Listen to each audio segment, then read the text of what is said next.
Star Wars Battlefront 2 in 2023. The game is still very much alive. In fact, I would say the game is still thriving in most game modes and platforms, especially when you consider that the last update dropped almost 3 years ago today, April 2020, so still a couple of months off from that 3-year anniversary.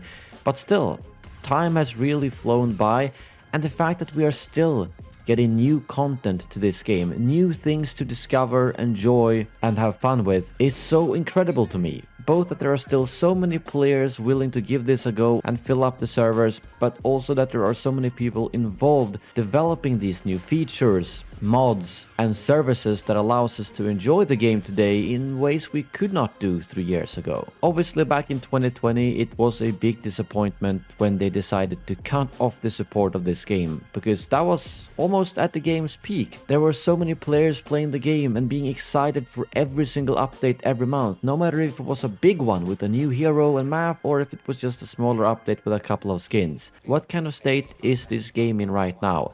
Well, from my personal experience, I can mostly speak about PC, which is usually the smallest of the platforms. The last time we could see official numbers for all platforms was actually for Battlefront 1, and at that point PC was only 10% of the player base. I don't know if that's still true for Battlefront 2, tricky to say, but the fact that I can log on pretty much any time of the day and play any of the modes that I do like, which is Galactic Assault, Supremacy, Heroes vs Villains, Blast, or Co-op, and have no issues finding games, makes me think that the play base is probably pretty solid on all platforms. There are obviously going to be exceptions to that, smaller modes, areas in the world where it's not as populated like in Australia. I remember there were issues there even at the launch. But overall, I think the game is still in a very healthy spot, despite no official updates. If you don't own the game on PC, I would argue that it's worth the extra dollars you have to pay to buy the game on a new platform. Obviously, if you don't have a gaming PC at all, it's tricky, because getting a PC just for one game might not be worth it. But if you do have a PC,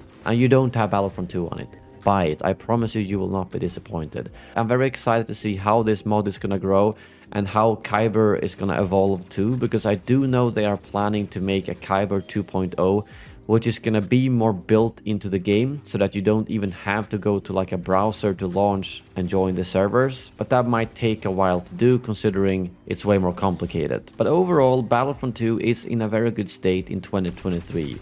Especially considering how long ago we got an official update, so you always gotta take that into consideration. And I feel like this is the kind of game that I will always come back to. Yes, there are definitely periods of time now where I don't play the game for a couple of weeks or sometimes months, but I always enjoy coming back to it because it's such a great base game. And if you do add these mods, it almost feels like being back in 2017 and playing all of it for the first time again, which is an incredible feeling. Anyways, I hope you guys enjoyed this video. Thank you very much for watching, and as always, may the force be with you.